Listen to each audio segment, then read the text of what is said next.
Growing Towards God podcast. Here on Growing Towards God, we talk about ways to grow spiritually and hear how God has been working in people's lives. My name is Virginia, and I'm so excited that you're here today. Thank you for listening, so now let's get to the good stuff.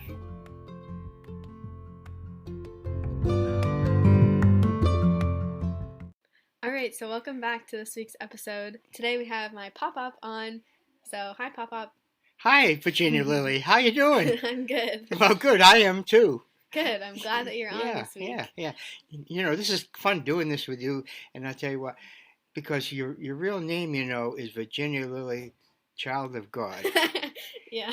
And I started calling you that almost the moment you were born, and for many years, I would always think of Virginia Lily, Child of God. And it's always stuck with me about you. Yeah. So there.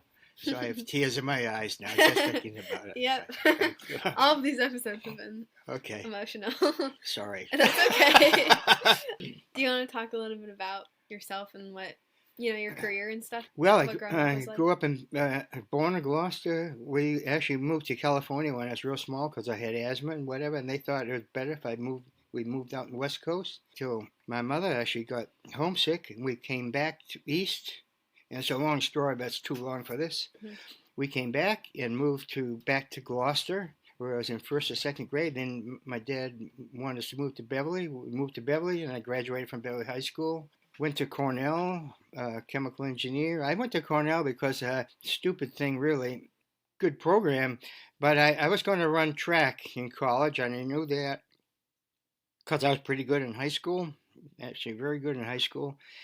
And they were going to go to England my senior year and running track. And I said, man, that'd be cool, wouldn't it? And so I besides good courses, I thought that was really cool. Mm-hmm. It was, when I look back at it, it was kind of dumb to say you do that because I actually could have gone a track scholarship somewhere else. Wow. But I really didn't do track scholarships. Mm-hmm. Anyway, I didn't think about that kind of stuff. So then I had a career with DuPont. Moved 6 places, 6 different times. And I had a wonderful second career. I got to go all over the world, helping people learn how to keep their employees safe at work. It was the most fun job. I couldn't have thought of a better job. And it was good because you're doing really something that's really worthwhile. It's been good. Mm-hmm. Yeah. That's good. That's good. So my next question is, when and why did you choose to follow Jesus? When I grew up, we always went to church. Everyone went to church in the 1950s, it seems like. And so I just attended church, and I didn't think anything more about it. And scouting, we had a lot of prayers and scouting. Scouting was good with that way. Mm-hmm. On camping trips, we'd have little prayer sessions and so forth. And so I went away to college and college was just work. College was actually not any fun except for running track. And so it was just what you did. And I had good thoughts about God. But I would say it's really not until I got married, we became strong Lutherans, and it was good, and we talked about Jesus, but I didn't have this awakening.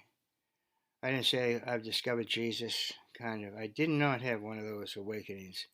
And I went to a weekend, a men's weekend, Walk to Emmaus. I don't know if you're familiar with that, but you go for like a 4-day weekend, and it was really, you got deep into who are you as a Christian. And at the end of that weekend, I was really on fire. I don't know if that's the right word, but it got so at work. I would wear a cross at work, and I feel myself wanting to talk about Jesus at work. But it was like, wow. And that feeling, that intense feeling of oneness with Jesus stayed with me for, 6 and 9 months. It seemed like it was always, and it ebbs after a while.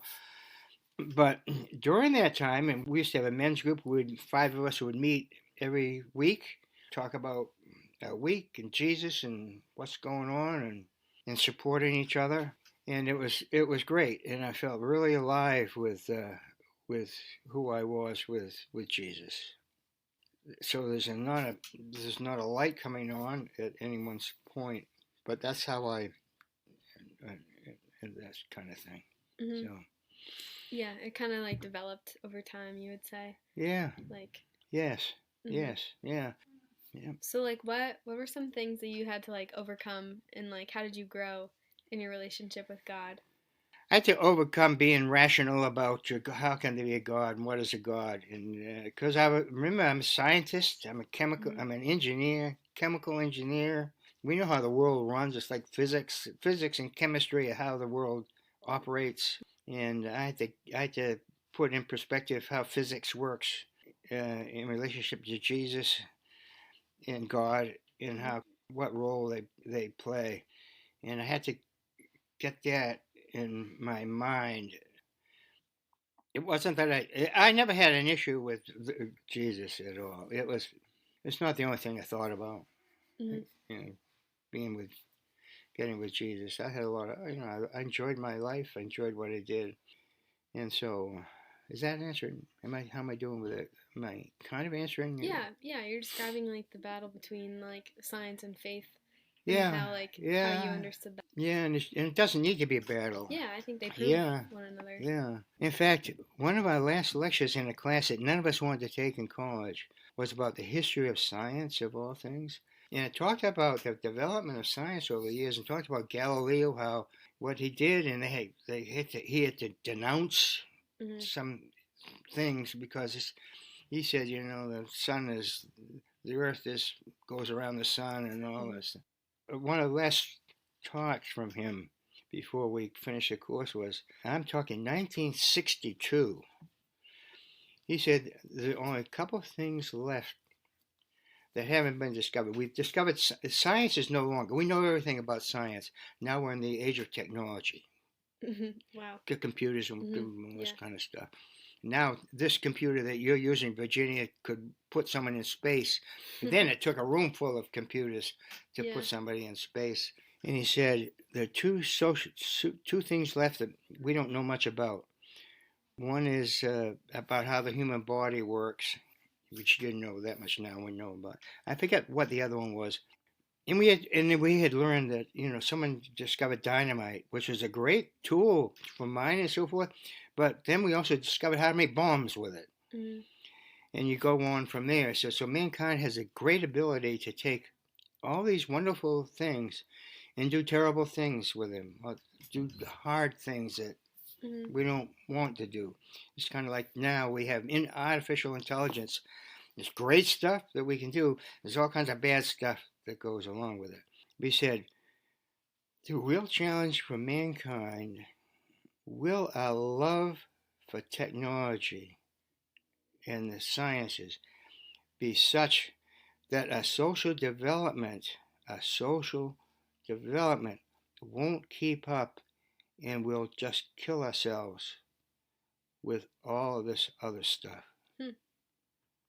And in that social development is God and Jesus. Mm-hmm. When you think about it, will all this other stuff get in our way, and we won't. Our minds, our thoughts won't keep up with Jesus. Mm-hmm. And I think about that every once in a while. That's pretty accurate of where are we now, kind of thing. Mm-hmm. Yeah. Yeah. That's really interesting. Yeah. It is. Yeah. It's a Yeah. deep. If you think about it a little bit, it's deep. It can be deep. Yeah. That's like why it's important to, Yeah. talk to other people about Jesus and Yeah. show that light to them so that Yeah. they're not without hope and darkness. But I think another question is, what is your favorite thing about God, and like, what's one thing you would want to ask Jesus? What I want to ask Jesus, I want to ask Jesus why he's taking his time on us. Yeah. Jesus, you've let us go around a couple thousand years Mhm. now. What, where's the end point? Jesus, I know your time is not my time. I understand that. But where's it? Where are we going, Jesus? Mhm. Where are we going as a world, as people? I'd ask him that deep question. I guess I should ask him, how did I do? How have I done? How am I doing? Mm-hmm. But I already know the answer is not as good as you're capable. Yeah. I already know that. Mm-hmm. I guess I don't need Jesus to tell me it's okay, Hank. You're still okay. Mm-hmm. Because I know I am. Yeah. Well, God has grace and Jesus forgives us, you know? Yeah. Yeah, I think it's just important to trust in Him always. Yes.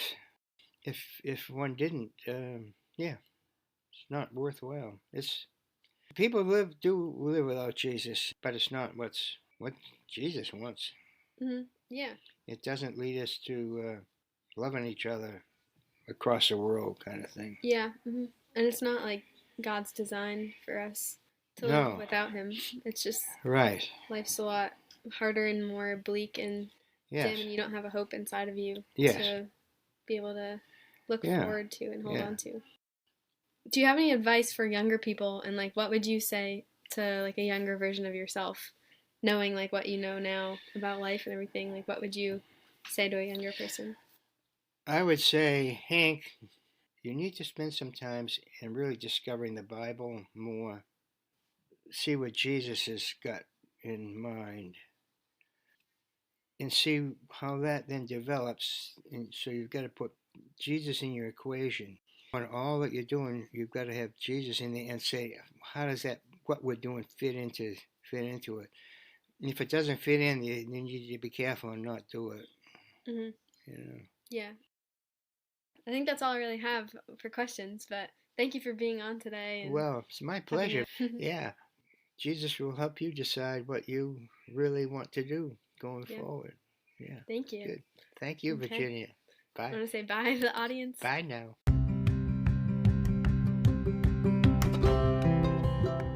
Thank you so much for tuning into today's episode. I hope you took something meaningful away from this discussion and know that God loves you so much and desires a personal relationship with you. If you'd like to stay up to date with episodes, follow me on Instagram at Growing Towards God Pod and subscribe on whatever platform you're listening on. Before I go, I'd like you to take this benediction into your life and let the Lord's goodness empower you today. The Lord bless you and keep you. The Lord make His face shine upon you and be gracious unto you. The Lord turn His face toward you and give you peace. Have a great rest of your day and catch you next time on the Growing Towards God podcast.